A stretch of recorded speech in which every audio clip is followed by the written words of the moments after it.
Today's online lesson is going to correspond with Chapter 26.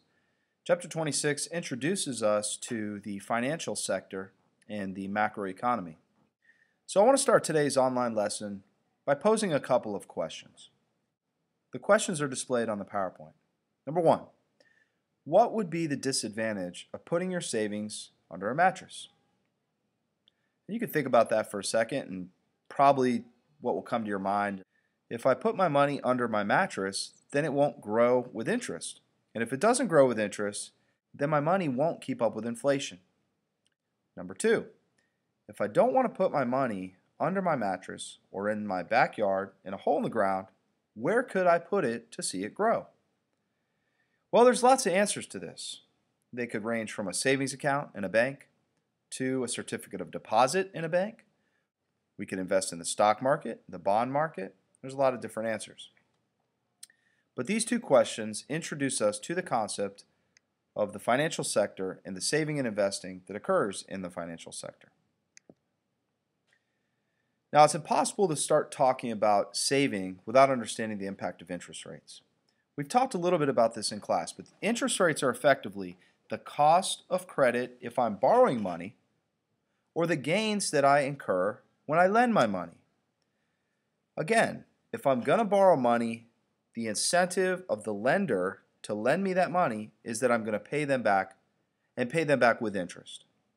If I'm going to loan my money, put it in a bank or loan it to the federal government by buying a bond or buying a CD, certificate of deposit, the incentive for me to do this, again, reflects the notion of interest rates. Now, I put together a table here where you can see I have low interest rates on the left column and high interest rates on the right column. I want to walk you through step by step the impact of low and high interest rates. Okay, let's talk about low interest rates first. First of all, low interest rates are good for borrowers. If I'm looking to buy a house or buy a car or start a business or something of that nature, I want a low interest rate. In other words, low interest rates are good in the sense that if I'm borrowing money, that means I'm paying back less money to the initial lender. So they're good for the borrower. They're good for borrowers because they stimulate what we call interest-sensitive investments, or big ticket items, things like houses, cars, or if a business wants to invest in capital goods. So low interest rates are good in the sense that I am paying back less money on borrowed money. Who are low interest rates bad for? Low interest rates are bad for savers. They're bad for savers because now as I put my money away expecting a return, now I'm receiving a low return. So low interest rates are good for borrowers, bad for savers. All right, we can flip this thing around now and look at who high interest rates are good for and who they are bad for. Well, if low interest rates are good for borrowers, then high interest rates must be bad for borrowers. They're bad for borrowers because now as I borrow money, the money that I have to pay back in interest is higher.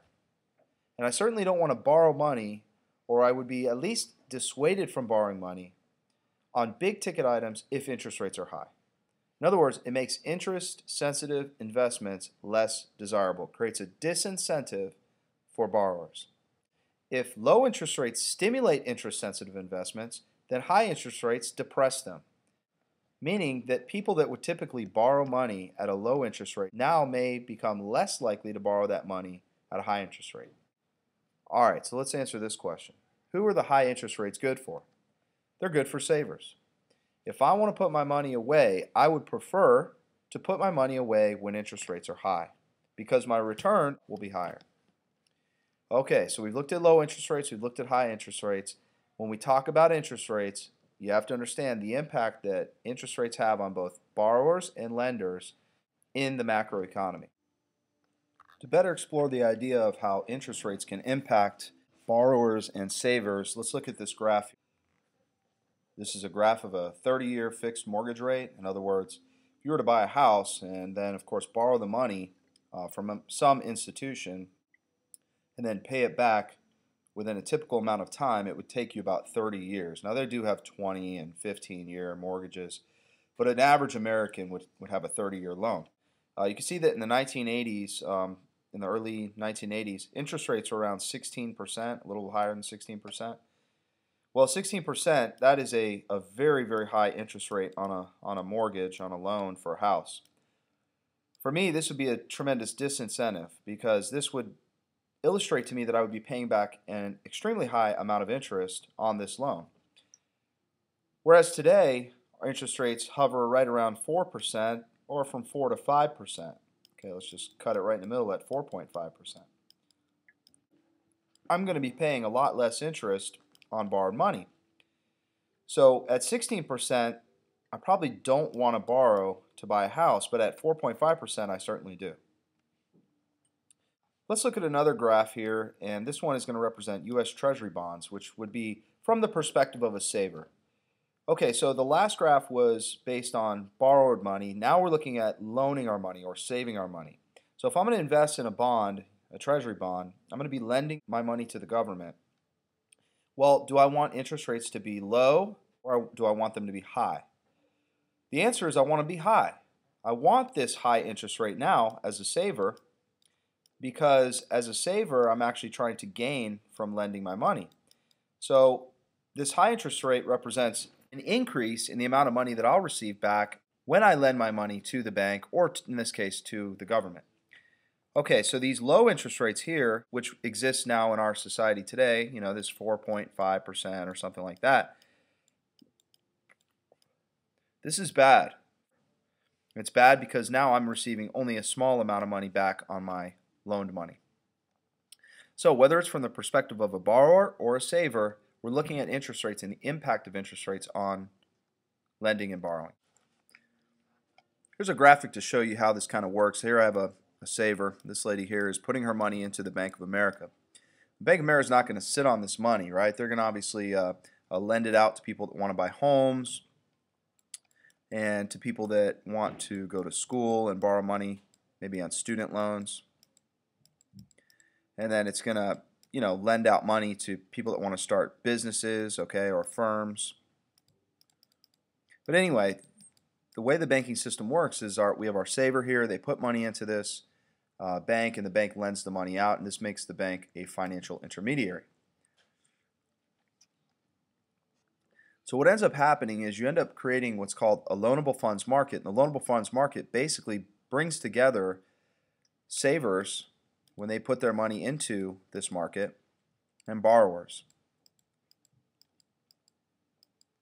See, whenever a business, an individual, government, whoever puts their money into this loanable funds market, it becomes essentially a pool of money that can then be borrowed by people that want to start businesses, buy houses, whatever. So in this class, we're going to look at a loanable funds market graph, which I want you to remember this pool and think about it again as a pool where borrowers and savers go to either dump money in or pull money out. Again, the loanable funds market. In the loanable funds market, here's a graph of it.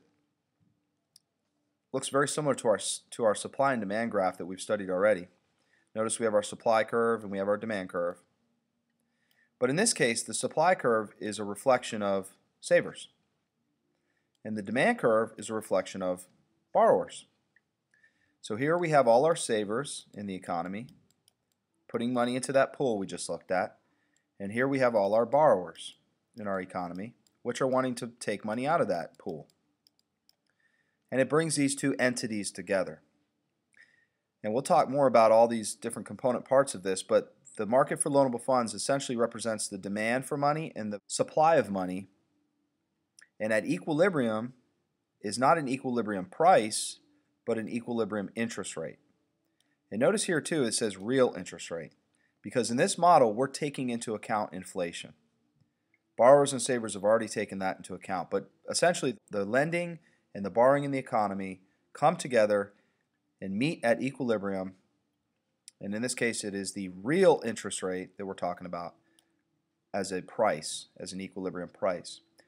And the quantity represents the total amount of money that is either brought to the pool or that is taken from the pool of investing.